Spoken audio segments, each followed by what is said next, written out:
ಶ್ರೀ ಗುರುಭ್ಯೋ ನಮಃ. ವಾಲ್ಮೀಕಿ ರಾಮಾಯಣದ ಕಿಷ್ಕಿಂಧ ಕಾಂಡದ ಕಥೆಗನುಸಾರವಾಗಿ ಈ ಹಿಂದೆ ಹನುಮಂತ, ಅಂಗದ ಮೊದಲಾದಂಥ ಕಥೆಗಳು ಭಾರತದ ದಕ್ಷಿಣ ಭಾಗದ ಪ್ರದೇಶವನ್ನೆಲ್ಲ ಸೀತೆಯನ್ನು ಅನ್ವೇಷಣೆ ಮಾಡಲಿಕ್ಕಾಗಿ ಸಂಚಾರ ಮಾಡಲಿಕ್ಕೆ ಪ್ರಾರಂಭ ಮಾಡಿದ್ದು. ಅವರು ಅನ್ವೇಷಣೆ ಮಾಡ್ತಾ ಇದ್ದಾಗಲೇ ಸುಮಾರು 1 ತಿಂಗಳ ಕಾಲ ಕಳೆದದ್ದು. ಕೊನೆಗೆ ಅವರು ವೃಕ್ಷಬಿಲ ಅನ್ನುವಂಥ ಒಂದು ಗುಹೆಗೆ ಬಂದದ್ದು. ಆ ಗುಹೆಯಲ್ಲಿ ಸ್ವಯಂ ಪ್ರಭಾ ಅನ್ನುವಳು ಒಬ್ಬಳು ಸ್ತ್ರೀ, ಅವಳಿಗೆ ತಪಸ್ವಿನಿ, ಅವರಿಗೆ ಭೇಟಿಯಾಗಿದ್ದು. ಇದನ್ನೆಲ್ಲ ನಾವು ಶ್ರವಣ ಮಾಡಿದ್ವಿ. ವಾಲ್ಮೀಕಿ ರಾಮಾಯಣಕ್ಕನುಸಾರವಾಗಿ ಮತ್ತು ಆನಂದ ರಾಮಾಯಣಕ್ಕನುಸಾರವಾಗಿ ಅವಳ ಹಿನ್ನೆಲೆಯ ಬಗ್ಗೆ ಏನು ವ್ಯತ್ಯಾಸ ಇದೆ ಅಂತನ್ನೋದನ್ನ ಇವತ್ತಿನ ದಿವಸ ಶ್ರವಣ ಮಾಡಬೇಕು. ಮಯ ಅಂತ ದೈತ್ಯ ಶಿಲ್ಪಿ ಇದ್ದ. ಅವನಿಗೆ ಹೇಮ ಅನ್ನುವಂಥ ಅಪ್ಸರೆಯಲ್ಲಿ ಅನುರಾಗ ಇತ್ತು. ಇದೇ ಸೌಧದಲ್ಲಿ ಅನೇಕ ವರ್ಷ ಕಾಲ ಅವನು ವಾಸ ಮಾಡಿಕೊಂಡಿದ್ದ. ಬ್ರಹ್ಮನ ವರಗಳನ್ನು ಪಡೆದುಕೊಂಡು ಸುಖವಾಗಿದ್ದ. ಇಂದ್ರ ಅವನನ್ನು ಕೊಂದು ಹಾಕಿದ್ದ. ಆ ಮಯನ ಅಂತ್ಯದ ಬಳಿಕ ಆ ಸೌಧ ಹೇಮಾಳ, ಅವನ ಪತ್ನಿ ಹೇಮಾ ಏನಿದ್ಲು, ಅವಳ ವಶಕ್ಕೆ ಬಂದಿತ್ತು. ಆ ಹೇಮಾಳ ಪ್ರಿಯಸಖಿಯಾದವಳು ಸ್ವಯಂ ಪ್ರಭಾ ಅನ್ನುವಳಿದ್ಲು. ಅವಳು ಆ ಸೌಧವನ್ನ, ಆ ಪ್ರದೇಶವನ್ನ ರಕ್ಷಣೆ ಮಾಡ್ತಿದ್ಲು. ಅವಳನ್ನು ಈ ಕಪಿಗಳು ಸಂಧಿಸಿದ್ರು ಅಂತ ಕಥೆ ಅಲ್ಲಿಗೆ ಬಂದಿತ್ತು. ಆ ವಾಲ್ಮೀಕಿ ರಾಮಾಯಣಕ್ಕನುಸಾರವಾಗಿ ಈ ಕಥೆ ಬಂದರೆ, ಇನ್ನ ಆನಂದ ರಾಮಾಯಣಕ್ಕನುಸಾರವಾಗಿ ಅದಕ್ಕೆ ಏನು ವ್ಯತ್ಯಾಸ ಇದೆ ಅಂತಂದ್ರೆ, ಈ ಸಂದರ್ಭದಲ್ಲಿ ಕಪಿಗಳಿಗೆ ಅಲ್ಲಿ ಆ ಸೀತೆಯನ್ನು ಅನ್ವೇಷಣೆ ಮಾಡ್ತಿದ್ದಾಗ ಒಂದು ಕಾಲ, ಎಷ್ಟು ಕಾಲ ಕಳೆದಿತ್ತು ಅಂದ್ರೆ 1 ತಿಂಗಳ ಕಾಲ ಕಳೆದಿತ್ತು. ಆನಂದ ರಾಮಾಯಣಕ್ಕನುಸಾರವಾಗಿ 18 ದಿನಗಳು ಕಳೆದಿದ್ದವು. ಸಸ್ಯಾಂತಾನ್ ಗಚ್ಚತಸ್ತೂಷ್ಣೀಂ ದಿನಾನಿ 18 ಹಿ ಅತಿಕ್ರಾಂತಾನಿ ತಿಮಿರೆ ಬಭ್ರಮಸ್ತು ಇತಸ್ತತಃ. 18 ದಿವಸ ಕಳೆದಿದ್ದವು. ಅಲ್ಲೊಬ್ಬಳು ಸ್ತ್ರೀಯನ್ನ ಅವಳು ನೋಡಿದ್ರು.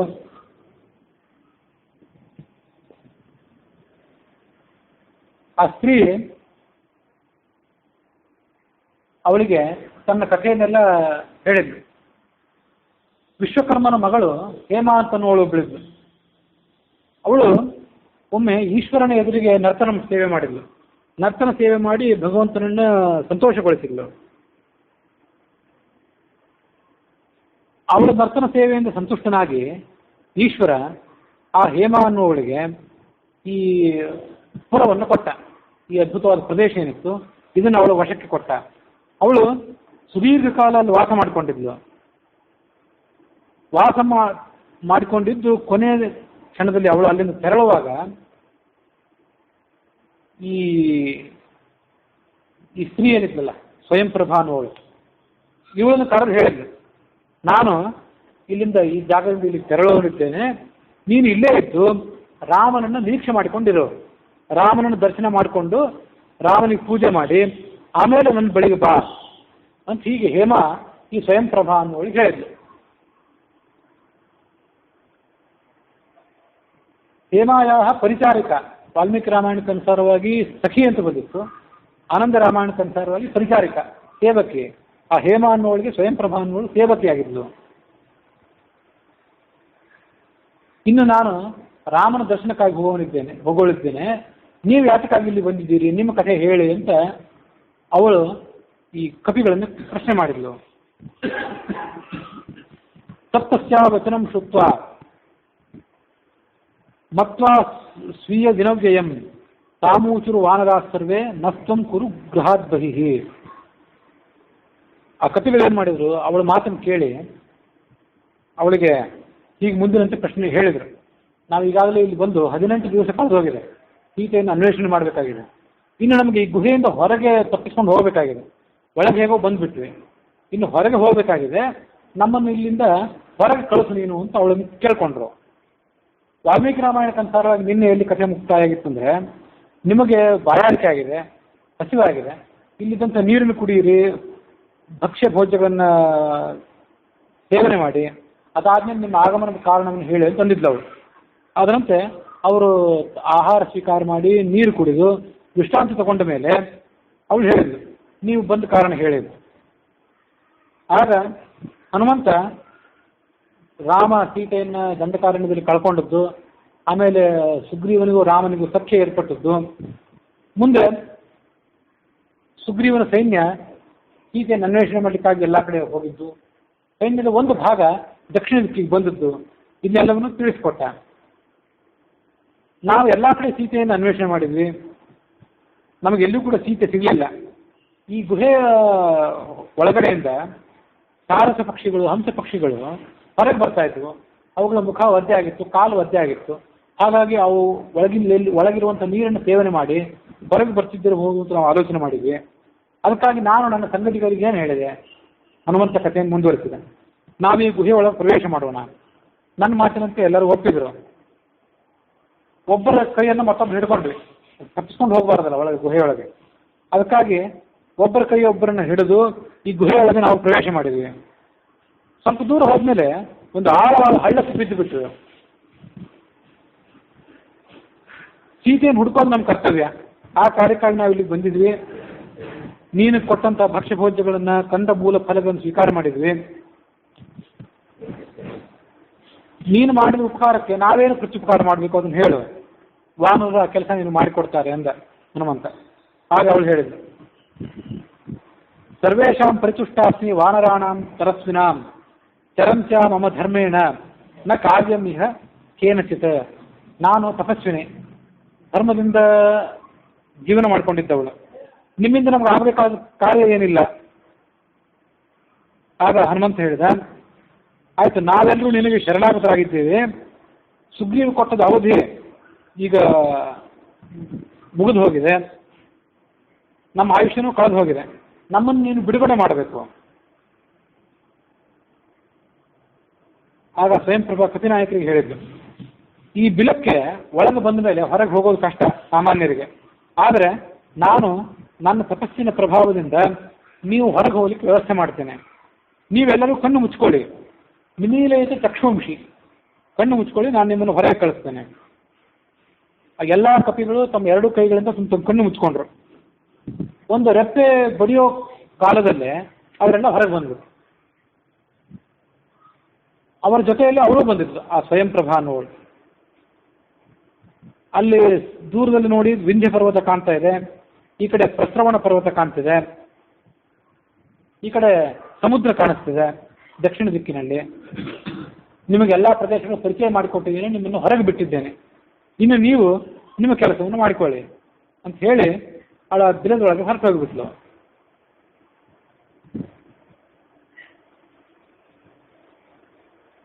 ಸಾಪಿ ಗತ್ವ ಪೂಜ್ಯ ರಾಮಂ ದೇಹಂ ತ್ಯಕ್ವಾ ದಿವಂ ವ್ಯಯವ. ಬಿಲದೊಳಗೆ ಹೋಗಿಬಿಟ್ಲು ಅಂತ ವಾಲ್ಮೀಕಿ ರಾಮಾಯಣ ಹೇಳುತ್ತೆ. ಆನಂದ ರಾಮಾಯಣದ ಪ್ರಕಾರ ಅವಳು ಕಪಿಗಳ ಭೇಟಿ ಆದ ನಂತರ ರಾಮನನ್ನು ಸಂದರ್ಶನ ಮಾಡಿ ದೇಹ ಬಿಟ್ಟು ಸ್ವರ್ಗಲೋಕಕ್ಕೆ ಹೊರಟು ಹೋದ್ಲು.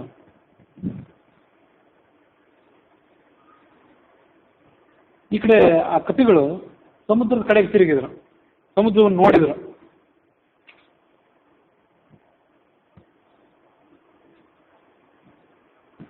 ಅಲ್ಲಿ ಅವರು ಈ ಥರ ಆಲೋಚನೆ ಮಾಡಲಿಕ್ಕೆ ಪ್ರಾರಂಭ ಮಾಡಿದರು.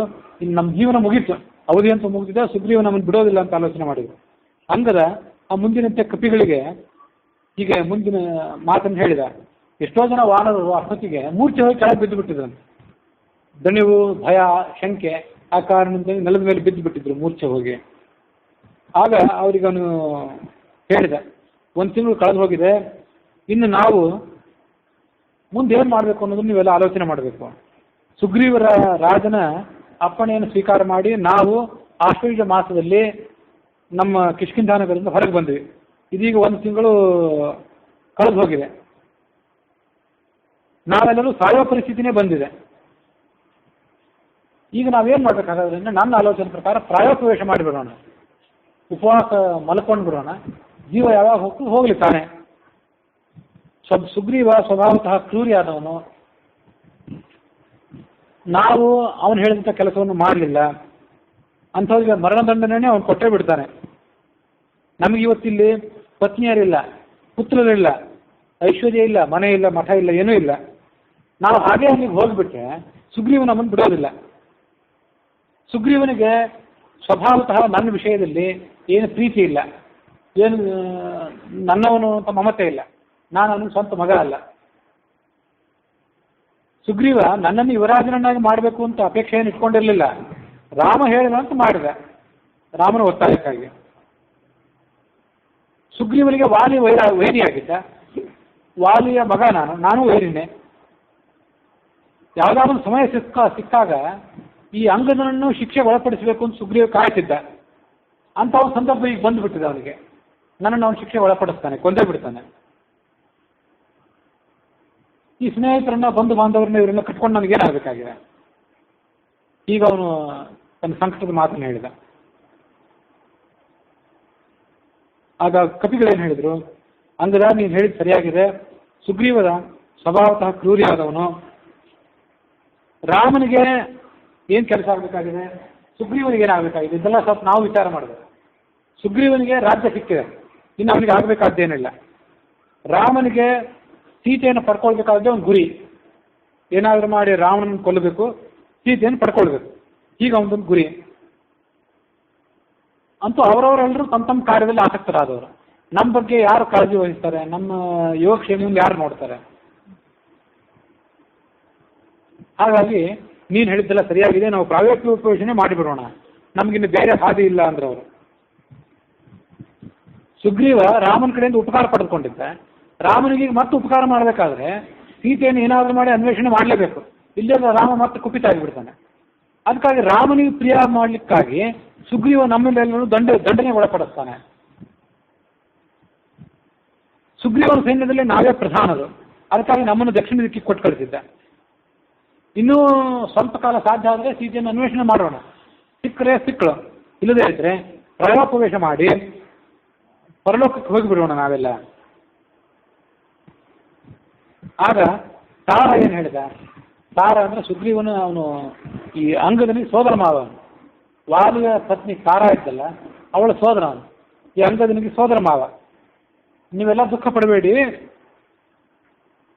ನೀವು ಇನ್ನು ಸೀತೆಯನ್ನು ಅನ್ವೇಷಣೆ ಮಾಡೋದು ಬೇಡ, ಅದರಿಂದ ನಮಗೆ ಯಶಸ್ಸು ಸಿಗೋದು ಇಲ್ಲ. ನಾವೆಲ್ಲರೂ ಮತ್ತೆ ಈ ಬಿಲದ ಒಳಗೆ ಹೋಗಿಬಿಡೋಣ. ಇದು ಬಹಳ ದುರ್ಗಮವಾದಂಥ ಗುಹೆ. ಇದು ಒಳಗೆ ಬೇಕಾದಷ್ಟು ನೀರಿದೆ, ಹಣ್ಣು ಹಂಪಲುಗಳಿದೆ, ಭಕ್ಷ್ಯ ಭೋಜ್ಯ ಇದೆ. ನಮಗಿಲ್ಲಿ ರಾಮನಿಂದಾಗಲಿ ಸುಗ್ರೀವನಿಂದಾಗಲಿ ಯಾವ ಭಯನೂ ಇಲ್ಲ.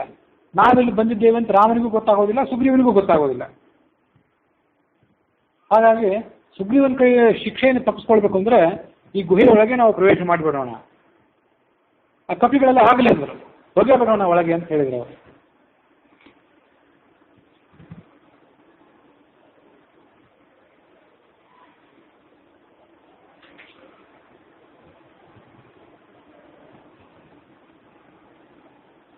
ಸುಗ್ರೀವನನ್ನು ಎದುರಿಸೋದು ಕಷ್ಟ. ಅವನು ಅಂಗದನನ್ನು ಕೊಲ್ತಾನೆ, ತಾರನನ್ನು ಕೊಂದು ಬಿಡ್ತಾನೆ. ತಾರನಿಗೆ ಭಯ ಇತ್ತು, ಯಾಕಂದ್ರೆ ನಾವೆಲ್ಲ ಮೂಲತಃ ವಾಲಿ ಪಕ್ಷದವರು.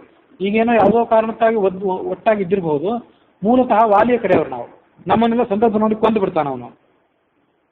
ನಚೈವ ರಾಮೇಣ ಸಲಕ್ಷ್ಮಣೇನ ಪ್ರಯೋಜನವನ್ನು ವನಚಾರಿಣಾಂ ಸದಾ. ನಾವು ಕಾಡಿನಲ್ಲಿರುವಂಥ ಕಪಿಗಳು, ನಮಗೆ ರಾಮನಿಂದ ಕಟ್ಕೊಂಡು ಏನಾಗಬೇಕಾಗಿದೆ, ಲಕ್ಷ್ಮಣನ ಕಟ್ಕೊಂಡು ಏನಾಗಬೇಕು? ನಾವು ಈ ಗುಹೆಯೊಳಗೆ ಹೋಗ್ಬಿಟ್ಟು ನಾವು ಇಲ್ಲಿ ಬಂದದವ್ರಿಗೆ ಗೊತ್ತೇ ಆಗೋದಿಲ್ಲ. ನಚೇಹನ ಪೀಡಯಿತು ಸಚಕ್ಷಮಃ ತಥೋ ಮಮೇಯಂ ಸುವಿನಿಶ್ಚಿತಾಮತಿ. ಅವನು ಹಿಂದೆ ಏನು ಮಾಡಿದ್ದ ಅಂತಂದ್ರೆ, ಈ ಸುಗ್ರೀವ ತನ್ನ ಅಣ್ಣನನ್ನೇ ಕೊಲ್ಲಿಸಿ ಅಣ್ಣನ ಪತ್ನಿಯನ್ನೇ ಅಪಹಾರ ಮಾಡಿದವನು. ಅಂಥ ಕ್ರೂರಿ ಆದವನು. ಅವನು ನಮ್ಮನ್ನು ಬಿಡೋದಿಲ್ಲ ಅಂತ ಏನು ಖಾತ್ರಿ, ಏನು ನಿಶ್ಚಿತ? ನಮ್ಮನ್ನು ಕೊಂದು ಬಿಡ್ತಾನೆ, ನಮ್ಮ ಪತ್ನಿಯರನ್ನು ಅಪಹಾರ ಮಾಡಿಬಿಡ್ತಾನೆ. ನಾವು ಈ ಗುಹೆಯಲ್ಲಿದ್ದರೆ ನಮಗೆ ಒಳ್ಳೆಯ ರಕ್ಷಣೆ, ಇಲ್ಲಿ ಯಾರು ನಮ್ಮನ್ನು ಗುರುತಿಸೋದೇ ಇಲ್ಲ. ಇಲ್ಲಿ ಮಯಾಸುರ ಹಿಂದೆ ವಾಸ ಮಾಡ್ತಿದ್ದಾಗ ಇಂದ್ರ ವಜ್ರಾಯುಧ ಪ್ರಯೋಗ ಮಾಡಿದ್ದ. ಒಂದೆರಡು ಕಲ್ಲು ಮಾತ್ರ ಉದುರಿ ಬಿದ್ದಿತ್ತು, ಅದಕ್ಕಿಂತ ಹೆಚ್ಚು ಏನೂ ಆಗಿರಲಿಲ್ಲ ಈ ಗುಹೆಗೆ. ಅಷ್ಟು ಬಲಿಷ್ಠವಾದ ಗುಹೆ ಇದು. ಹಾಗಾಗಿ ರಾಮನ ಬಾಣ ಇಂದ್ರನ ವಜ್ರಾಯುಧಕ್ಕೆ ಬಗ್ಗದೇ ಇರುವಂಥ ಗುಹೆ ಇದು. ರಾಮನ ಬಾಣಕ್ಕೆ ಈ ಗುಹೆ ಏನೂ ಆದಿತ್ತು, ಏನೂ ಆಗಲಿಕ್ಕಿಲ್ಲ. ಹಾಗಾಗಿ ನಾವು ಇಲ್ಲೇ ಒಳಗಿದ್ದು ಬಿಡೋಣ. ಅಂಗದವನ್ನು ಒಪ್ಕೊಂಡಂತೆ ರಾಜ್ಯಾರ್ಥಿನ ಏನ ಹಿ ಘಾತಿತೋಗ್ರಜ, ಅಂಗದ ಒಪ್ಕೊಂಡ, ನಮ್ಮನ್ನೆಲ್ಲ ಕೊಲ್ತಾನೆ ಸುಗ್ರೀವ ಅಂತ ಅವನಿಗೆ ನಿಶ್ಚಿತ ಆಯ್ತು. ಹೀಗೆ ಎಲ್ಲ ಕಪಿಗಳು ಒಂದಾಗಿಬಿಟ್ರು. ಜಾಂಬುವಂತ, ನೀಲ, ತಾರ ಮೊದಲಾದವ್ರನ್ನ ಒಂದಾಗಿಬಿಟ್ರು. ಹನುಮಂತ ಒಬ್ಬನೇ ಉಳಿದ್ಬಿಟ್ಟ. ಹನುಮಂತ ರಾಮನ ಕಾರ್ಯದ ಸಾಧನೆಗಾಗಿ ಅವರೆಲ್ಲರ ಮನಸ್ಸನ್ನು ಒಲಿಸಬೇಕಾಗಿತ್ತು. ಅವ್ರಿಗೆ ಸ್ವಲ್ಪ ಭಯನೂ ಹಾಕಬೇಕಾಗಿತ್ತು, ಅವರಿಗೆ ಬೆದರಿಸಬೇಕಾಗಿತ್ತು. ವಿಜ್ಞಾತಮೇತದ್ಧಿಮಯಾಂಗದಸ್ಯ ರಾಜ್ಯಾಯ ತಾರಾಭಿಹತಂ ಹಿ ವಾಕ್ಯಂ ಸಾಧ್ಯಂ ನ ಚೈತನ್ನ ಹಿ ವಾಯಸೂನೋ ರಾಮಪ್ರತೀತಂ ವಚನಂ ಸಹೇತ. ಹನುಮಂತ ಹೇಳಿದ ಅವಾಗ. ಅವ್ನು ಗೊತ್ತಾಯ್ತು ಇದು ತಾರಣ ಸಂಚು. ಈಗ ಸಾಮ್ರಾಜ್ಯ, ಕಪಿಗಳ ಸಾಮ್ರಾಜ್ಯ ಸುಗ್ರೀವನ ಕೈಯಲ್ಲಿದೆ. ಕಪಿಗಳ ಸಾಮ್ರಾಜ್ಯ ಸುಗ್ರೀವನ ಕೈಯಲ್ಲಿದ್ದದನ್ನ ಕಿತ್ತುಕೊಂಡು ರಾಮನಿಗೆ ಅಂಗದನಿಗೆ ಕೊಡ್ಲಿಕ್ಕೆ ಹೊರಟಿದ್ದಾನೆ ಇವನು. ಈ ತಾರ ಕಪಿಗಳೆಲ್ಲ ಮೇಲ್ನೋಟಕ್ಕೆ ಒಂದಾಗೆ ಇದ್ರು, ಒಳಗೊಳಗೆ ಅವರಲ್ಲಿ ಒಡಕಿತ್ತು. ತಾರ ಅಂಗದನ ಕಡೆ ಇದ್ದ. ಅಂಗದನ ಪರವಾಗಿ ಸಂಚು ಮಾಡ್ತಿದ್ದಾನೆ ತಾರ ಅಂತ ಗೊತ್ತಾಯ್ತು ಹನುಮಂತನಿಗೆ.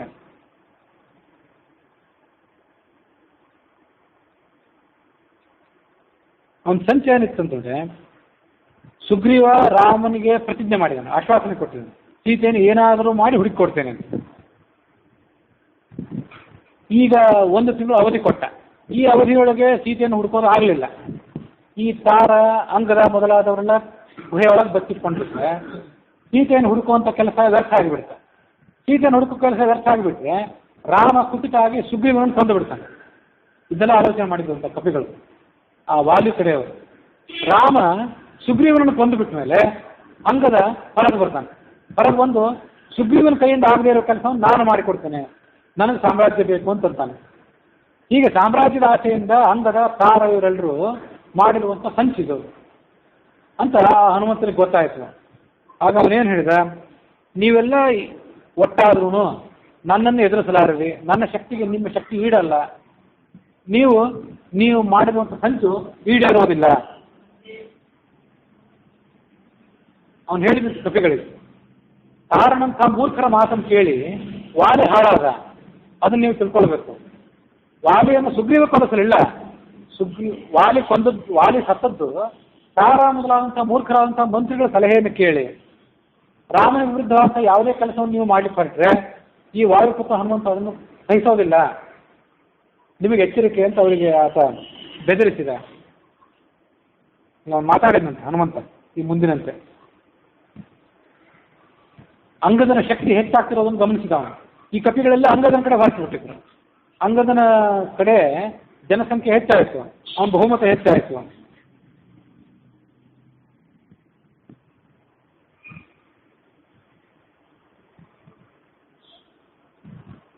ಆ ಯುವರಾಜನಾದಂಥ ಅಂಗದನಿಗೆ ಏನು ಭಯ ಹಾಕಿದ ವಾಲ್ಮೀಕಿ ರಾಮಾಯಣದ ಪ್ರಕಾರ ಅಂದರೆ, ನೀನು ನಿನ್ನ ತಂದೆಗಿಂತಲೂ ಬಲಿಷ್ಠನಾದವನು ಯುದ್ಧದಲ್ಲಿ, ನೀನು ಕೂಡ ಮುಂದೊಂದು ಕಾಲದಲ್ಲಿ ಕಪಿ ಸಾಮ್ರಾಜ್ಯವನ್ನು ಆಳ್ಲಿಕ್ಕೆ ಸಮರ್ಥನಾಗಿದ್ದೆ, ಅದರಲ್ಲೇನು ವಿವಾದ ಇಲ್ಲ. ಆದರೆ ಒಂದು ವಿಷಯ ನೀನು ಗಮನಿಸಬೇಕು, ಈ ಎಲ್ಲ ಕಪಿಗಳನ್ನು ಕಟ್ಟಿಕೊಂಡು ಈ ಗುಹೆಯೊಳಗೆ ಪ್ರವೇಶ ಮಾಡಿ ನಾಳೆ ಇವರು ಬೆಂಬಲದಿಂದ ನೀನು ಸುಗ್ರೀವನನ್ನ ಮೆಟ್ಟಿ ನಿಂತು ಸಾಮ್ರಾಜ್ಯವನ್ನು ಆಳ್ಬೇಕು ಅಂತ ಅಪೇಕ್ಷೆ ಪಡ್ತೀಯಲ್ಲ. ಈ ಕಪಿಗಳು ಮೊದಲ ಕಪಿಗಳಿವರು, ಇವರು ಚಂಚಲ ಸ್ವಭಾವದವರು. ಹೆಂಡತಿ ಮಕ್ಕಳನ್ನೆಲ್ಲ ಯಾವುದೋ ದೂರದ ಊರಲ್ಲಿ ಬಿಟ್ಟು ನಿನ್ನ ಜೊತೆಗೆ ಈ ಕಾಡಿನಲ್ಲಿ ಅವ್ರು ಯಾಕೆ ವಾಸ ಮಾಡ್ತಾರೆ, ಅದನ್ನ ನೀನು ತಿಳ್ಕೊ ಅಂದ. ಈ ಮಾತನ್ನ ಉಳಿದ ಕಪಿಗಳು ಕೇಳಿದವರು, ನಾವು ಎಷ್ಟು ದಿವಸ ಹೆಂಡತಿ ಮಕ್ಕಳನ್ನು ಬಿಟ್ಟು ಬದುಕಿಯೇವು ಅಂತ ಅವ್ರಿಗೆ ತಲೆಯಲ್ಲಿ ಬಂದ್ಬಿಟ್ರು. ಹಾಗಾಗಿ ಅವ್ರ ಅಂಗದನ ಕಡೆ ಹೋಗಬೇಕು ಅಂತ ಒಂದು ಕ್ಷಣ ಆಲೋಚನೆ ಮಾಡಿದವರು ತಮ್ಮ ನಿರ್ಧಾರವನ್ನು ಸಡಿಲ ಮಾಡ್ಕೊಂಡ್ಬಿಟ್ರು. ಹನುಮಂತ ಭೇದ ನೀತಿಯನ್ನು ಉಪಯೋಗ ಮಾಡಿದ. ಸಮಾಧಾನ, ಭೇದ, ದಂಡ ಅಂತ ಏನಿದೆ, ಭೇದ ನೀತಿಯ ಮೂಲಕ ನಿಮಗೆ ನಿಮ್ಮ ಹೆಂಡತಿ ಮಕ್ಕಳು ಬೇಡೇನು ಅಂತ ಕೇಳಿಬಿಟ್ಟ ಕಪಿಗಳನ್ನ. ಅವ್ರ ಹೆಂಡತಿ ಮಕ್ಕಳನ್ನು ಬಿಟ್ಟು ಈ ದೂರದ ಊರಿಗೆ ಯಾಕೆ ಬಂದು ಒದ್ದಾಡ್ತಾರೆ? ಅವ್ರಿಗೆ ಸುಗ್ರೀವಾಗಲೂ ಒಂದೇ, ಅಂಗವಾದರೂ ಒಂದೇ, ಅವರಿಗೆ ತಮ್ಮ ತಮ್ಮ ಸುಖವೇ ಮುಖ್ಯ. ನೀನು ಸುಗ್ರೀವನ ಆಜ್ಞೆಗೆ ವಿರುದ್ಧವಾಗಿ ವರ್ತನೆ ಮಾಡಿದರೆ ಇವರು ಯಾರು ನಿನ್ನ ವಿಷಯದಲ್ಲಿ ಪ್ರೀತಿಯನ್ನು ತೋರಿಸೋದಿಲ್ಲ, ನಿಷ್ಠೆಯನ್ನು ತೋರಿಸೋದಿಲ್ಲ. ಜಾಂಬುವಂತ, ನೀಲ ಮತ್ತು ಸುಹೋತ್ರ, ನಾನು ಅಂದರೆ ಸ್ವಯಂ ಹನುಮಂತ, ನೀನು ಈ 4 ಜನರನ್ನ ಸಾಮ, ದಾನ, ಭೇದ, ದಂಡ ಈ ಯಾವ ಉಪಾಯದ ಮೂಲಕನೂ ನೀನು ನಮ್ಮನ್ನು ವಶಪಡಿಸಿಕೊಳ್ಳಲಾರೆ. ಜಾಂಬುವಂತ ಮೊದಲಾದವರೆಲ್ಲ ಮೊದಲು ಅಂಗದನ ಕಡೆ ಸೇರಿ ಬಿಟ್ಟಿದ್ರು. ಈ ಹನುಮಂತ ಏನ್ ಮಾಡಿದ, ತಾನಂತೂ ಬಗ್ಗೋದಿಲ್ಲ ಅಂತ ಹೇಳಿದ, ತನ್ನ ಜೊತೆ ಅವ್ರನ್ನ ಎಳ್ಕೊಂಡ್ಬಿಟ್ಟ. ಜಾಂಬುವಂತ, ನೀಲ, ಸುಹಸ್ರ ಮೊದಲಾದವರು ಮತ್ತು ನಾನು ಯಾವತ್ತು ಸುಗ್ರೀವನಿಗೆ ನಿಷ್ಠರು ಅಂತ ಹೇಳಿದ್ಮೇಲೆ ಅವರಿಗೆ ಇಲ್ಲ ನಮ್ಮ ನಿಷ್ಠೆ ಸುಗ್ರೀವನಿಗಿಲ್ಲ, ನಮ್ಮ ನಿಷ್ಠೆ ಅಂಗದನಿಗೆ ಅಂತ ಹೇಳಿಕೆ ಬಾಯಿ ಬರಲಿಲ್ಲ, ಅವರಿಗೆ ಧೈರ್ಯನೇ ಬರಲಿಲ್ಲ. ಹನುಮಂತ ಅವರನ್ನು ಒಡೆದು ಬಿಟ್ಟ.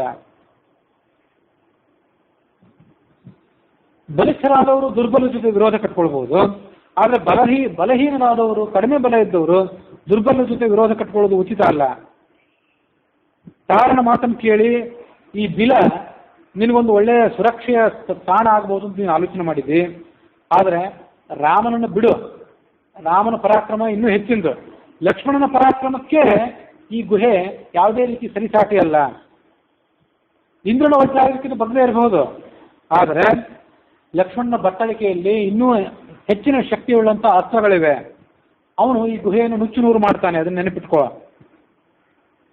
ನೀನು ಈ ಗುಹೆಯಲ್ಲಿ ಎಲ್ಲ ಕಪಿಗಳನ್ನು ಕಟ್ಟಿಕೊಂಡು ವಾಸ ಮಾಡಬೇಕು ಅಂತ ಅಪೇಕ್ಷೆ ಪಟ್ಟರೆ 1-2 ದಿವಸದಲ್ಲಿ ನಿನ್ನನ್ನು ಬಿಟ್ಟು ಅವರೆಲ್ಲ ಓಡಿ ಹೋಗ್ತಾರೆ, ನೆನಪಿರಲಿ ಅಂದ. ಹಸಿವು ಬಾಯಾರಿಕೆ ಮೊದಲೇ ಅವರಿಗೆ ಹೆಂಡತಿ ಮಕ್ಕಳನ್ನು ನೆನಪು ಮಾಡ್ಕೋತಿದ್ದಾರೆ. ಇಷ್ಟು ದಿವಸ ಅವರಿಗೆ ಹೆಂಡತಿ ಮಕ್ಕಳು ನೆನಪಾಗಿರ್ಲಿಕ್ಕಿಲ್ಲ, ಅಥವಾ ಆಗಿದ್ದು ಕಡಿಮೆ ಇದ್ದಿರ್ಬೋದು. ಹನುಮಂತ ಆ ಹೆಂಡತಿ ಮಕ್ಕಳನ್ನು ನೆನಪು ಮಾಡಿದ ಕೂಡಲೇ ಅವರಿಗೆ ಸ್ವಾಭಾವಿಕವಾಗಿ ಹೆಚ್ಚು ನೆನಪಾಗಲಿಕ್ಕೆ ಶುರುವಾಯಿತು. ನಮಗೆ ಅಂಗದ ಬೇಡ, ನಾವೆಲ್ಲ ಊರಿಗೆ ಹೊರಟೋಗ್ತೇವೆ ಅನ್ಲಿಕ್ಕೆ ಪ್ರಾರಂಭ ಮಾಡಿದ್ರು ಅವರು. ಸತ್ವಂ ಹೀನ ಸುಹೃದ್ಭಿಶ್ಚ ಹಿತಕಾಮೈಶ್ಚ ಬಂಧುಭಿ ತೃಣಾದಪಿ ಧೃಷೋದ್ವಿಗ್ನ ಸ್ಪಂದಮಾನ ಭವಿಷ್ಯಸಿ. ಎಲ್ಲ ಕಪಿಗಳು ಇಲ್ಲಿಂದ ಹೊರಟೋಗ್ಬಿಟ್ರೆ ನೀನು ಒಬ್ಬನೇ ಇಲ್ಲಿ ಒಳಗೆ ಕೂತ್ಕೊಂಡ್ರೆ, ನೀನು ನಿನ್ನ ಸೋದರ ಮಾವ ತಾರ ಇಲ್ಲಿಬ್ಬರೇ ಒಳಗೆ ಕೂತ್ರೆ ಒಂದು ಹುಲ್ಲು ಕಡ್ಡಿ ಅಳಗಾಡಿದ್ರು ನಿಮ್ಗೆ ಭಯ ಪಡ್ತಿ. ನಿನ್ನ ಪರಿಸ್ಥಿತಿ ಅಂಥದ್ದು. ಲಕ್ಷ್ಮಣನ ಬಾಣಗಳು ನಿನ್ನನ್ನು ಕೊಂದು ಹಾಕಿಬಿಡ್ತವೆ. ಸುಗ್ರೀವ ಸೂಚನೆ ಮಾಡಿದಂಥ ಕಾಲ 1 ತಿಂಗಳು ಅವಧಿ ಏನಿತ್ತಲ್ಲ, ಅದು ಮೀರಿದೆ. ಸುಗ್ರೀವನವನ್ನು ಶಿಕ್ಷೆಗಳು ಪಡಿಸ್ತಾನೆ ಅಂತ ಭಯ ಪಡಬೇಡ, ಅದರಿಂದ ಏನೂ ಆಗೋದಿಲ್ಲ. ನಾವು ಏನಕ್ಕೇನೋ ಪ್ರಕಾರೇನ ಅವನ ಕೆಲಸ ಮಾಡಿಕೊಡೋಣ, ಆಗ ಸುಗ್ರೀವ ನಮ್ಮ ವಿಳಂಬವನ್ನು ಕ್ಷಮ ಮಾಡ್ತಾನೆ. ಮುಂದೆ ನಿನ್ನನ್ನೇ ಮಂತ್ರಿಯನ್ನಾಗಿ, ನಿನ್ನನ್ನೇ ಯುವರಾಜನನ್ನಾಗಿ ಮಾಡ್ತಾನೆ, ನೀನೇ ಸಾಮ್ರಾಜ್ಯ ಪಡ್ಕೊಳ್ತಿ. ವಿರುದ್ಧವಾಗಿ ಹೋದ್ರೆ ನಿಮ್ಗೆ ಸಾಮ್ರಾಜ್ಯ ಸಿಗೋದಿಲ್ಲ. ಸುಗ್ರೀವನನ್ನು ಅನುಸರಿಸ್ಕೊಂಡು ಹೋದ್ರೆ, ನನ್ನನ್ನು ಅನುಸರಿಸ್ಕೊಂಡು ಹೋದ್ರೆ ನಿಮಗೆ ಸಾಮ್ರಾಜ್ಯ. ಧರ್ಮಕಾಮ ಪಿತೃವ್ಯ ಅಷ್ಟೇ. ನಿನ್ನ ಚಿಕ್ಕಪ್ಪ, ನಿನ್ನ ಪಿತೃವ್ಯ ಅಂದರೆ ನಿನ್ನ ಚಿಕ್ಕಪ್ಪನ ಸುಗ್ರೀವ, ಅವನು ಧಾರ್ಮಿಕನಾದವನು, ದೃಢವಾದಂತಹ ವ್ರತಾನುಷ್ಠಾನ ಮಾಡುವಂಥವನು. ನಿನ್ನನ್ನು ಅವನು ಯಾವ ಕಾರಣಕ್ಕೂ ಕೊಲ್ಲೋದಿಲ್ಲ, ಹೆದರಬೇಡ. ಮೊದಲು ಬೆದರಿಕೆ ಹಾಕಿದ, ಆಮೇಲೆ ಸಮಾಧಾನ ಹೇಳಿದ. ನಿನ್ನ ತಾಯಿ ತಾರಾ ಏನಿದ್ದಾಳಲ್ಲ, ಅವಳನ್ನು ಸುಗ್ರೀವ ಕಡೆಗಣನೆ ಮಾಡಿಲ್ಲ. ಅವಳನ್ನು ತನ್ನ ಪತ್ನಿಯಂತೆ, ತನ್ನ ಪತ್ನಿ ರುಮಾ ಏನಿದ್ದಾಳೆ ಅವಳ ಜೊತೆ ಇವಳನ್ನು ಸ್ವೀಕಾರ ಮಾಡಿದ್ದಾನೆ. ಅವಳಿಗಾಗಿ ಏನು ಬೇಕಾದ್ರೂ ಮಾಡ್ತಾನೆ ಇವನು. ಇನ್ನೊಂದು ಸಂಗತಿ ನೆನಪು ಮಾಡ್ಕೋಬೇಕು, ಸುಗ್ರೀವನಿಗೆ ಸ್ವಂತ ಮಕ್ಕಳಿಲ್ಲ. ಯಾರಿಗೆ ಅವನು ಸಾಮ್ರಾಜ್ಯ ಕೊಡ್ತಾನೆ? ಸುದೀರ್ಘ ಕಾಲ ತಾನು ಸಾಮ್ರಾಜ್ಯ ಆಳ್ಬೋದು, ತನ್ನ ನಂತರ ಸಾಮ್ರಾಜ್ಯವನ್ನು ಆತ ನಿನಗೆ ಕೊಟ್ಟಾನೆ. ಅದಕ್ಕಿಂತ ಬೇರೆ ಯಾರಿಗೆ ಕೊಡ್ಲಿಕ್ಕೆ ಸ್ವಂತ ಮಕ್ಕಳೇ ಇಲ್ಲ. ರುಮಾಳಲ್ಲೂ ಅವನಿಗೆ ಮಕ್ಕಳಾಗಿಲ್ಲ. ಇನ್ನೊಬ್ಬಳು ಪತ್ನಿ ಈಗ ತಾರಾಳನ್ನು ಸ್ವೀಕಾರ ಮಾಡಿದ್ದಾನೆ, ಅವಳಲ್ಲಿರುವಂಥ ಮಗ ಆದರೆ ನೀನೇ, ಬೇರೆ ಮಕ್ಕಳೂ ಆಗಿಲ್ಲ. ತಾರಾಳಲ್ಲಿ ವಾಲಿಗಿರುವಂಥ ಮಗ ನೀನೊಬ್ಬ ಬಿಟ್ಟರೆ ಸುಗ್ರೀವನಿಗೆ ಸ್ವಂತ ಮಕ್ಕಳಾಗಿಲ್ಲ. ಹಾಗಾಗಿ ಸಾಮ್ರಾಜ್ಯ ನಿನಗೇ ಸೇರ್ತದೆ, ನೀನೇ ಹೆದರಬೇಕಾಗಿಲ್ಲ ಅಂತ ಹನುಮಂತ ಅಂಗದಿಗೂ ಸಮಾಧಾನ ಮಾಡಿದ. ಹನುಮಂತ ಹೇಳಿದ ಮಾತು ಎಲ್ಲ ಕಪಿಗಳಿಗೂ ನಂಬಿಕೆ ಯೋಗ್ಯ ಆಗಿತ್ತು, ಅದರಲ್ಲಿ ಅವರಿಗೆ ವಿವಾದ ಏನಿರಲಿಲ್ಲ. ಅದನ್ನು ಕೇಳಿಯೂ ಅಂಗದನಿಗೆ ಮಾತ್ರ ಭರವಸೆ ಮೂಡಲಿಲ್ಲಂತೆ. ಅವನೇನು ಹೇಳಿದ, ನೀನು ಸುಗ್ರೀವನ ಗುಣಗಾನ ಮಾಡ್ತಿದ್ದೆ, ಅವನು ಒಳ್ಳೆಯವನು, ಸತ್ಯನಿಷ್ಠನಾದವನು ಅಂತೆಲ್ಲ. ಹಾಗಲ್ಲ, ಅವನು ಆತ್ಮಶುದ್ಧಿ ಇಲ್ಲ, ಮನಃಶುದ್ಧಿ ಇಲ್ಲ, ದಯೆ ಇಲ್ಲ, ಪರಾಕ್ರಮ ಧೈರ್ಯ ಏನೂ ಇಲ್ಲ ಸುಗ್ರೀವನಿಗೆ. ಬದುಕಿರುವಂಥ ಅಣ್ಣನ ಪಟ್ಟ ಮಹಿಷಿಯನ್ನೇ ಇವನು ಹಿಂದೆ ಸ್ವೀಕಾರ ಮಾಡಿಬಿಟ್ಟಿದ್ದ, ಕಿತ್ಕೊಂಡು ಬಿಟ್ಟಿದ್ದ. ಅಂದ್ರೆ ವಾಲಿ ಆ ಗುಹೆಯಲ್ಲಿ 1 ವರ್ಷ ಯುದ್ಧ ಮಾಡಿದ್ನಲ್ಲ, ಆಗ ಅಣ್ಣನ ಪತ್ನಿಯನ್ನ, ಅವಳು ತಾಯಿಗೆ ಸಮಾನಳಾದವಳು. ಜೀವತೋ ಮಹಿಷೀಂ ಪ್ರಿಯಾಂ ಧರ್ಮೇಣ ಮಾತರಂ. ಅಣ್ಣನ ಪತ್ನಿ ಅಂದರೆ ಅತ್ತಿಗೆ ಅಂದರೆ ತಾಯಿಗೆ ಸಮಾನವಾಗಬೇಕಾದ್ರು ಅಂಥವನು ಸ್ವೀಕಾರ ಮಾಡಿಬಿಟ್ಟಿದ್ದ ಅಂದಮೇಲೆ ಇವನನ್ನು ನಾವು ನಂಬೋದು ಹೇಗೆ? ಅಣ್ಣ ಇನ್ನೂ ಗುಹೆಯಲ್ಲಿ ಯುದ್ಧ ಮಾಡ್ತಿದ್ದಾಗಲೇ ಗುಹೆಯ ಬಾಗಿಲನ್ನು ಮುಚ್ಚಿಬಿಟ್ಟಿದ್ದ, ಬಂಡೆಕಲ್ಲಿಂದ ಮುಚ್ಚಿಬಿಟ್ಟಿದ್ದ. ಇಂಥವ್ನು ಎಂಥ ಧರ್ಮ ಮಾಡ್ತಾನೆ, ಇವನಿಗೇನು ಸತ್ಯ ತಿಳಿದಿದೆ, ಧರ್ಮ ಏನು ತಿಳಿತದೆ ಅವನಿಗೆ? ಧರ್ಮಾತ್ಮ ಅಂತ ಇವನನ್ನು ನಾವು ಹೇಳೋದು ಹೇಗೆ ಅಂದರೆ ವಾಲಿಗೆ ಅಪಕಾರ ಮಾಡಿದ, ವಾಲಿಯ ಪತ್ನಿಯನ್ನು ಸ್ವೀಕಾರ ಮಾಡಿದ ಅನ್ನೋದು ಮೊದಲನೇ ವಿಷಯ. ಎರಡನೇ ವಿಷಯ, ಇತ್ತೀಚೆಗೆ ನಡೆದನ್ನು ಅದನ್ನು ನೆನಪು ಮಾಡ್ಕೊಳ್ಬೇಕು. ರಾಮನ ಕೃಪೆಯಿಂದ ಸಾಮ್ರಾಜ್ಯ ಪಡ್ಕೊಂಡ, ತಾನು ಸುಖವಾಗಿ ಕಿಷ್ಕಿಂಧಾನದಲ್ಲಿ ಮೈ ಮರೆತು ಬಿಟ್ಟ. ರಾಮನ ಕೆಲಸವನ್ನೇ ಮರೆತು ಬಿಟ್ಟಿದ್ದ ಇವನು. ಲಕ್ಷ್ಮಣ ಬಂದು ಎಚ್ಚರಿಕೆ ಹಾಕಿದ ಮೇಲೆ ಈತ ಹೊರಗೆ ಬಂದ. ಇಂಥವನನ್ನು ನಾವು ನಂಬೋದು ಹೇಗೆ ಮಹಾತ್ಮ ಅಂತೇಳಿ, ಧಾರ್ಮಿಕ ನಂಬಿಕೆ ಯೋಗ್ಯ ಅಂತ ನಾವು ನಂಬೋದು ಹೇಗೆ? ರಾಮನನ್ನೇ ಮರೆತವನು ಇವನಿಗೆ ಬೇರೆ ಯಾರ ಅಗತ್ಯ ಇದೆ? ನಿಜ ಹೇಳಬೇಕಂದ್ರೆ ಸೀತೆಯನ್ನು ಹುಡುಕಿ ಕೊಡದೇ ಇದ್ರೆ ಅಧರ್ಮ ಬರ್ತದೆ, ಪಾಪ ಬರ್ತದೆ ಅಂತ ಭಯ ಏನು ಸುಗ್ರೀವನಿಗಿಲ್ಲ. ಅಂತ ಧರ್ಮ ಪ್ರಜ್ಞೆ ಏನು ಅವನಿಗಿಲ್ಲ. ಅವನಿಗಿರೋದು ಲಕ್ಷ್ಮಣನ ರಾಮನ ಭಯ. ಅದಕ್ಕಾಗಿ ಸೀತೆಯನ್ನು ಹುಡುಕಬೇಕು ಅಂತ ನಮ್ಮನ್ನೆಲ್ಲ ಕಳಿಸಿದಾನಷ್ಟೇ. ಲಕ್ಷ್ಮಣನ ಭಯ ಅವನಿಗೆ, ಪಾಪದ ಭಯ ಇಲ್ಲ ಅವನಿಗೆ.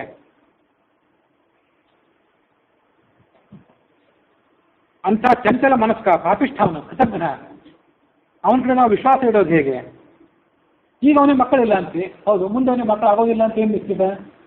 ಇಬ್ಬರು ಪತ್ನಿಯರಿದ್ದಾರೆ ಅವನಿಗೆ, ಇನ್ನೂ ಅನೇಕ ಜನ ಪತ್ನಿಯರಿದ್ರು. ದೊಡ್ಡ ಕಪಿಸ್ತ್ರೀಯರ ಹಿಂದೆ ಇತ್ತು ಅಂತ ನಾವು ಅಲ್ಲಿ ಓದಿದ್ವಿ. ಇನ್ನು ಮುಂದೆ ಅವನಿಗೆ ಮಕ್ಕಳಾಗ್ಬೋದಲ್ಲ.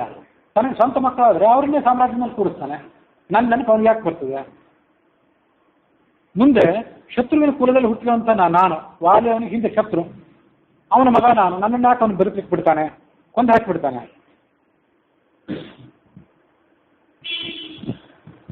ಈಗಂತೂ ನಾನು ಮಾಡಿದ ಸಂಚು ಎಲ್ಲ ಪೂರ ಬಹಿರಂಗ ಆಗಿಬಿಡ್ತು. ಇಷ್ಟು ದಿವಸ ನಾನು ತಲೆಯಲ್ಲಿ ಇಟ್ಕೊಂಡಿದ್ದೆ, ಸುಗ್ರೀವನ ಬಗ್ಗೆ ಸೂಕ್ತವಾದಂಥ ದ್ವೇಷ ನನ್ನಲ್ಲಿತ್ತು.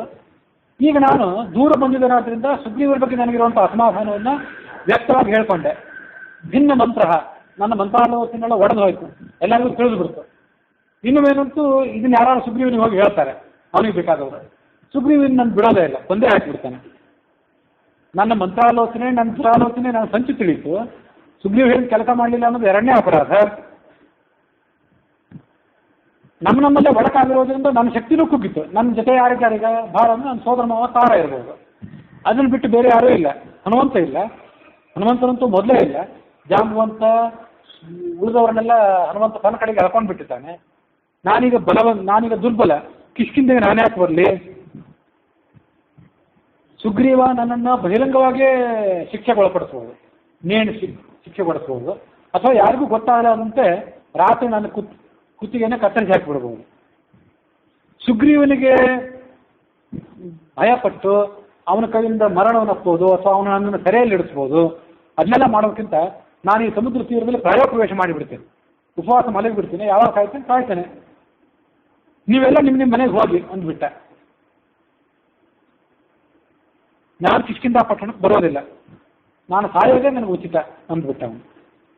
ರಾಮ ಲಕ್ಷ್ಮಣರ ಕಡೆಗೆ ನೀವು ಹೋಗಿ ಅವರಿಗೆ ನಮಸ್ಕಾರ ಮಾಡಿ, ಅವರ ಕುಶಲವನ್ನು ಪ್ರಶ್ನೆ ಮಾಡಿ, ಸುಗ್ರೀವನ ಕುಶಲವನ್ನು ಪ್ರಶ್ನೆ ಮಾಡಿ, ಆಮೇಲೆ ನನ್ನ ಚಿಕ್ಕ ತಾಯಿ ರುಮಾದೇವಿ, ಅವಳ ಅಂದರೆ ಸುಗ್ರೀವನ ಮೊದಲ ಪತ್ನಿ, ಅವಳ ಆರೋಗ್ಯವನ್ನು ಕುಶಲವನ್ನು ವಿಚಾರ ಮಾಡಿ, ಎಲ್ಲಾರ್ದು ಆದಮೇಲೆ ನನ್ನ ಹೆತ್ತ ತಾಯಿ ತಾರಾ ಏನಿದ್ದಾಳೆ ಅವಳಿಗೆ ನಮಸ್ಕಾರ ಮಾಡಿ, ಅವಳ ಕುಶಲ ವಿಚಾರ ಮಾಡಿ, ನಾನು ಪ್ರಾಯೋಪವೇಶ ಮಾಡಿ ಪ್ರಾಣ ಪರಿತ್ಯಾಗ ಮಾಡಿದೆ ಅಂತ ಅವಳಿಗೂ ಸುದ್ದಿ ಮುಟ್ಟಿಸಿ, ಅಷ್ಟಾದ್ಮೇಲೆ ಅವಳು ಪ್ರಾಣ ಬಿಟ್ಟು ಬಿಡ್ತಾಳೆ. ಅಲ್ಲಿಗೆ ಮುಗೀತು. ಹೀಗೆ ಹಂಗದ ಹೇಳಿ ಅಲ್ಲಿ ಸುತ್ತಮುತ್ತಲಿನ ಜಾಂಬುವಂತ ಮೊದಲಾದವರಿಗೆ ನಮಸ್ಕಾರ ಮಾಡಿದ. ಕಣ್ಣೀರಿಡ್ತಾ ಅಲ್ಲಿ ದರ್ಬೆ ಹಾಕಿದ. ಪ್ರಾಯೋಪವೇಶ ಮಾಡೋ ರೀತಿ ಅದು. ಹಿಂದೊಂದ್ಸರಿ ಪ್ರಾಯೋಪವೇಶದ ಬಗ್ಗೆ ಹೇಳಿದ್ದೆ ನಾನು. ತೀರಾ ಅಸಹಾಯಕನಾದಾಗ ಅದನ್ನು ಬ್ರಾಹ್ಮಣ ಮಾಡಬೇಕು, ಕ್ಷತ್ರಿಯ ಮಾಡಬಾರದು. ಹೇಗೆ ಮಾಡಬೇಕು ಅಂತಂದ್ರೆ ಅದನ್ನ ಭರತ ಮಾಡಿದಾಗ ಹೇಳಿದ್ದೆ.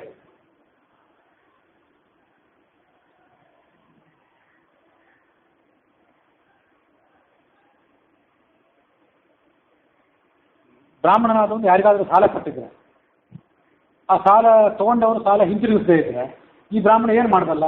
ಇವನಿಗೆ ತೋಳ್ಬಲ, ಧನಬಲ ಏನೋ ಇರೋದಿಲ್ಲ. ಇದ್ದದ್ದು ಸ್ವಲ್ಪ ದುಡ್ಡಿನ ಬಡ್ಡಿ ಆಗಿ ಯಾರಿಗೋ ಸಾಲ ಕೊಟ್ಬಿಟ್ಟಿರ್ತಾನೆ. ಅವ್ರು ಕೊಡೋದು ವಿಳಂಬ ಮಾಡಿದ್ರು ಅಥವಾ ಕೊಡೋದಿಲ್ಲ ಅಂದ್ಬಿಟ್ರು. ಇನ್ನೇನು ಮಾಡಬೇಕು ಅಂದರೆ ಆ ಸಾಲ ಸ್ವೀಕಾರ ಮಾಡಿದವನು ಮನೆಗೆ ಹೋಗಿ ಅವನು ಬಾಗಿಲು ಮುಂದೆ ದರ್ಬೆ ಹಾಕಿ ಮನೆಗೆ ಬಿಡಬೇಕು. ಮುಖದ ಮೇಲೆ ಒಂದು ಬಟ್ಟೆ ಹಾಕಿಕೊಂಡು ಒಂದೇ ಕಡೆ ಮಲಗಬೇಕು, ಮಗ್ಗುಲು ಬದಲಾಯಿಸಬಾರ್ದು, ಒಂದೇ ಕಡೆ ಮಲಗಬೇಕು. ಹತ್ತಿರ ಸಾಯ್ತೇನೆ ಅಂತೇಳಿ. ಕೊನೆಗೆ ಇವನ ಪರಿಸ್ಥಿತಿ ನೋಡಿ ಸುತ್ತಮುತ್ತಿದ್ದವರೆಲ್ಲ ಆ ಸಾಲ ತೊಗೊಂಡವನಿಗೆ ದಬಾಯಿಸಿ ಸಾಲ ಕೊಡಿಸಿದ್ರು. ಇದರಲ್ಲಿ ಇವನು ಪ್ರಾಣನೇ ಹೋಯ್ತು. ಇಂಥದಕ್ಕೆಲ್ಲ ಪ್ರಾಯೋಪವೇಶ ಅಂತ ಕರೀತಾರೆ. ಇದು ಬರೇ ಸಾಲ ತೊಗೊಂಡದಕ್ಕಲ್ಲ, ನಮ್ಮ ಕೈಯಿಂದ ಇನ್ನು ಆಗದೇ ಇದ್ದಾಗ, ನಾವು ಅಶಕ್ತರಾದಾಗ ನಾವು ಮಾಡ್ಬೋದು. ಇದು ಯಾವುದೇ ಇನ್ನು ನನಗೆ ಜೀವನ ಬೇಡ ಅಂತ ಅನಿಸಿದಾಗ ಪ್ರಾಯೋಪವೇಶ ವ್ರತ ಮಾಡೋದು ಒಂದು ಪದ್ಧತಿ ಇದೆ. ದರ್ಜೆ ಮೇಲೆ ಮರ್ಕೊಂಡ್ಬಿಟ್ಟ ಅವನು. ಆ ಉಳಿದ ಕಪಿಗಳಿಗೂ ಕಣ್ಣಲ್ಲಿ ನೀರು ಬಂತು, ನಮ್ಮ ಯುವರಾಜ ಇಂಥ ಕೆಟ್ಟ ಪರಿಸ್ಥಿತಿಯಿಂದ ತಲುಪಿದ್ನಲ್ಲ ಅಂತ. ಅಂಗದನ ಮಾತಿನಿಂದ ಅವರೆಲ್ಲ ಒಂದು ಕಡೆ ಹನುಮಂತನ ಕಡೆ ವಾಲ್ತಿದ್ರು, ಮತ್ತೊಂದು ಕಡೆ ಅಂಗದನ ಕಡೆ ವಾಲ್ತಿದ್ರು. ಸುಗ್ರೀವನನ್ನು ಬೈಲಿಕ್ಕೆ ಪ್ರಾರಂಭ ಮಾಡಿದ್ರು ಎಲ್ಲರೂ. ಈ ಅಂಗದ ದುಸ್ಥಿತಿಗೆ ಸುಗ್ರೀವನೇ ಕಾರಣ, ಇವನಿಗೆ ಮೊದಲೇ ತಂದೆ ಇಲ್ಲ, ಇವತ್ತು ರಾಜ್ಯದಿಂದ ಬೇರೆ ಭ್ರಷ್ಟನಾಗಿದ್ದಾನೆ, ಸುಗ್ರೀವನನ್ನು ಕೊಂದು ಬಿಡ್ತಾನೆ ಈ ಅಂಗದನನ್ನ ಅಂತ ಆ ಸುಗ್ರೀವನನ್ನು ಬೈಲಿಕ್ಕೆ ಪ್ರಾರಂಭ ಮಾಡಿದ್ರು ಎಲ್ಲ ಕಥೆಗಳು. ವಾಲಿಯನ್ನು ಪ್ರಶಂಸೆ ಮಾಡಿದರು. ಇನ್ನು ನಾವು ಎಲ್ಲ ಪ್ರಾಯೋಪವೇಶ ಮಾಡಿಬಿಡೋಣ, ಅಂಗದ ಸತ್ತೋದ್ಮೇಲೆ ಇವರಾಗನೇ ಸತ್ತಮೇಲೆ ನಾವು ಯಾಕೆ ಬದುಕಿರ್ಬೇಕು, ಅವರು ವಿಚಾರ ಮಾಡಿದರು. ಎಲ್ಲರೂ ಆಚಮನ ಮಾಡಿದರು, ಪೂರ್ವಾಭಿಮುಖವಾಗಿ ಕೂತ್ಕೊಂಡ್ರು. ದಕ್ಷಿಣದ ದಿಕ್ಕಿಗೆ ತುದಿ ಮಾಡಿ ದರ್ಭೆಯನ್ನು ಹಾಕಿದರು. ಆ ದರ್ಭದ ಮೇಲೆ ಅವರೆಲ್ಲ ಮಲಗಿಬಿಟ್ರು. ಅವರು ಸುಮ್ಮನೆ ಮಲಗಿಲ್ಲ, ಹಾಗೆ ರಾಮನ ಗುಣಗಾನ ಮಾಡಲಿಕ್ಕೆ ಪ್ರಾರಂಭ ಮಾಡಿದರು. ರಾಮನ ವನವಾಸ, ದಶರಥ ಸತ್ತು ಹೋಗಿದ್ದು, ಖರ ದೂಷಣ ಮೊದಲಾದ ರಾಕ್ಷಸರು ಸತ್ತು ಹೋಗಿದ್ದು ರಾಮನ ಕೈಯಿಂದ, ರಾವಣನ ಕೈಯಿಂದ ಜಟಾಯು ಪಕ್ಷಿ ಸತ್ತದ್ದು, ಸೀತೆಯ ಅಪಹರಣ, ಯುದ್ಧದಲ್ಲಿ ವಾಲಿಯ ವಧೆ, ರಾಮ ಲಕ್ಷ್ಮಣರು ಕುಪಿತರಾದದ್ದು ನೋಡಿ ಸುಗ್ರೀವ ಹೆದರಿ ಎಲ್ಲಾ ಕಡೆ ಕವಿಗಳನ್ನು ಕಳಿಸಿದ್ದು. ಅವ್ರಿಗೆ ಇಷ್ಟೇ ಕಥೆ ಗೊತ್ತು. ಅಲ್ಲಿ ತನಕ ಕಥೆಯನ್ನು ವರ್ಣನೆ ಮಾಡಲಿಕ್ಕೆ ಪ್ರಾರಂಭ ಮಾಡಿದರು. ಅದನ್ನು ಪರಸ್ಪರ ಅವರು ಮಾತಾಡ್ಕೊಳ್ತಿದ್ರು.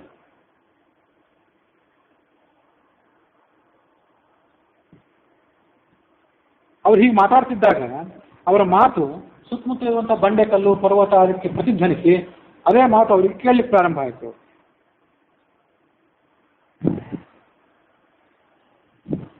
ಮೇರು ಪರ್ವತದಿಂದ ಹಿಡಿದು ಮಹೇಂದ್ರ ಪರ್ವತದಿಂದ ಎಲ್ಲ ಕಡೆ ಅವರು ಅನ್ವೇಷಣೆ ಮಾಡಿದ್ರು, ಸಿಗಲೇ ಇಲ್ಲ. ಒಂದ್ ಕಡೆ ಹನುಮಂತ, ಒಂದ್ ಕಡೆ ಅಂಗದ. ಅವ್ರಿಗೆ ಏನ್ ಮಾಡಿದ್ರು ಸೀತೆಯನ್ನು ಹುಡುಕಬೇಕು ಅಂತ ಹನುಮಂತನ ಹಠ, ಇನ್ನು ಸುಗ್ರೀವನನ್ನು ಕೊಂದು ಬಿಡ್ತಾನೆ, ಪ್ರಾಯೋಪವೇಶ ಮಾಡ್ತೀನಿ ಅಂತ ಅಂಗದನ ಚಿಂತೆ.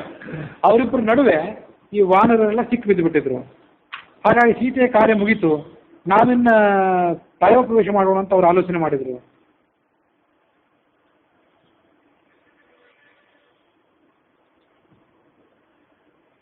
ಹೀಗೆ ಆ ವಾನರಲ್ಲಿ ಮಲ್ಕೊಂಡಿದ್ರಲ್ಲ, ಪರಸ್ಪರ ಮಾತಾಡ್ತಾರೆ, ಕಥೆಯನ್ನು ಹೇಳ್ತಾ ಮಲ್ಕೊಂಡಿದ್ರಲ್ಲ, ಅಲ್ಲಿಗೆ ಒಂದು ಹದ್ದು ಬಂದಿತ್ತು, ದೊಡ್ಡ ಹದ್ದದು, ಗೃಧ್ರ ರಾಜ.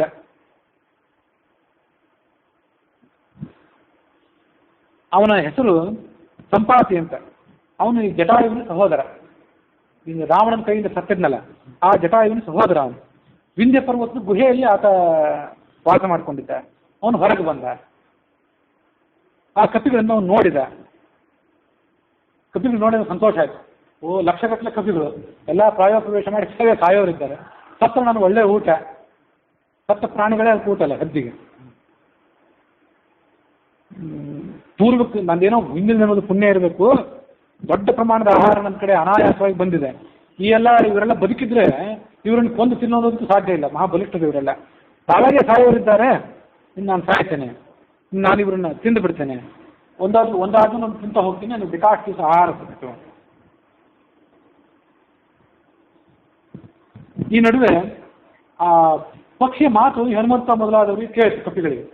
ನಮ್ಮನ್ನು ತಿನ್ಲಿಕ್ಕೆ ಬಂತಲ್ಲ ಈ ಹದ್ದು ಅಂತ ಹೆದರಿದ ಅಂಗದ. ಅವನು ಹನುಮಂತರಿಗೆ ಹೇಳಿದ್ನಂತೆ, ಅಲ್ಲಿ ನೋಡು ಆ ಹದ್ದೊಂದು ಬಂದು ಕೂತ್ಕೊಂಡಿದೆ. ಹದ್ದಂದ್ರೆ ಬೇರೆ ಯಾರು ಅಲ್ಲ, ಅದು ಸ್ವಯಂ ಯಮರಾಜನ ಹದ್ದಿನ ರೂಪದಲ್ಲಿ ಬಂದು ಕೂತ್ಕೊಂಡಿದ್ದಾನೆ, ನಮ್ಮನ್ನೆಲ್ಲ ಕೊಂದಲಿಕ್ಕೆ ಬಂದಿದ್ದಾನೆ. ಆ ಕಡೆ ಸುಗ್ರೀವನ ಭಯ, ಮತ್ತೊಂದು ಕಡೆ ರಾವಣ, ಈ ನಡುವೆ ಹದ್ದು ಬೇರೆ. ಇದು ಮತ್ತೊಂದು ಅನಿರೀಕ್ಷಿತವಾದ ಆಪತ್ತು ನಮಗೆ ಬಂದೊದಗಿದೆ. ಈ ಹದ್ದು ಅಂದ್ರೆ ಸಾಮಾನ್ಯ ಹದ್ದು ನಾವು ತಿಳ್ಕೊಳ್ಬೇಕಾಗಿಲ್ಲ, ಯಾಕಂದ್ರೆ ಜಟಾಯು ಎಂಥ ಪರಾಕ್ರಮ ಪ್ರದರ್ಶನ ಮಾಡಿತ್ತು ನಮ್ಗೆ ಗೊತ್ತಿದ್ದೇ ಇದೆ. ಅಂಥದ್ದೇ ಹದ್ದು ಮತ್ತೊಂದು ಹದ್ದು ಬಂದಿದೆ. ಈ ಹದ್ದುಗಳೆಲ್ಲ ರಾಮನ ಸ್ನೇಹಿತರು. ಜಟಾಯುನು ರಾಮನ ಸ್ನೇಹಿತ ಆಗಿತ್ತು. ಈ ಸಂಪಾತಿ ಇದೊಂದು ಬಂದಿದೆಯಲ್ಲ, ಇದು ರಾಮನ ಸ್ನೇಹಿತನೇ. ಹಾಗಾಗಿ ನಾವೆಲ್ಲ ಈಗ ರಾಮನ ವೈರಿಗಳು. ಯಾಕಂದ್ರೆ ರಾಮ ಹೇಳಿದ ಕಾರ್ಯ ನಾವು ಮಾಡಲಿಲ್ಲ, ಸೀತೆಯನ್ನು ಅನ್ವೇಷಣೆ ಮಾಡಲಿಕ್ಕೆ ನಾವು ವಿಫಲರಾದೆವು. ಹಾಗಾಗಿ ಈ ಹದ್ದು ಕೂಡ ನಮ್ಮನ್ನು ಕೊಂದು ತಿನ್ನಲಿಕ್ಕೆ ಕಾಯ್ತಾ ಇದೆ.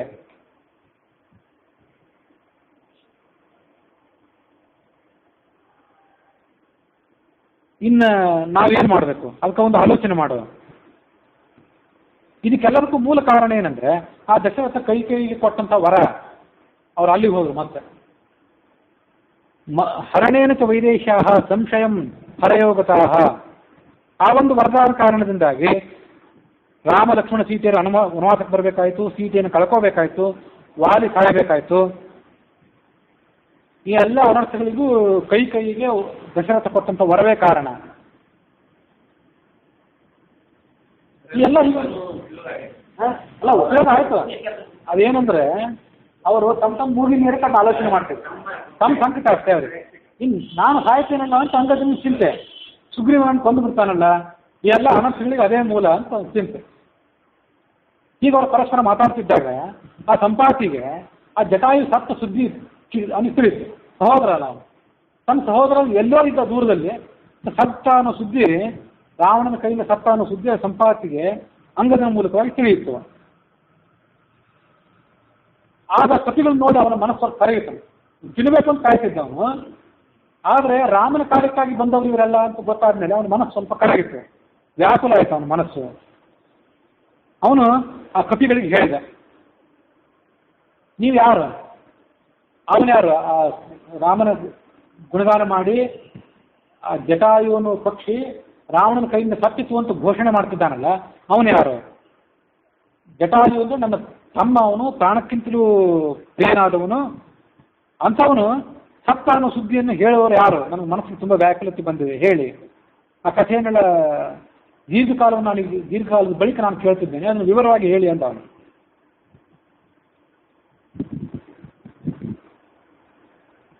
ನಾನಿವತ್ತು ಗುಡ್ಡದ ತುದಿಯಲ್ಲಿ ಕೂತ್ಕೊಂಡಿದ್ದೇನೆ, ಅಲ್ಲಿಂದ ಕೆಳಗೆ ಇಳಿದು ಬರ್ಲಿಕ್ಕೆ ಆಗ್ತಿಲ್ಲ ನನಗೆ.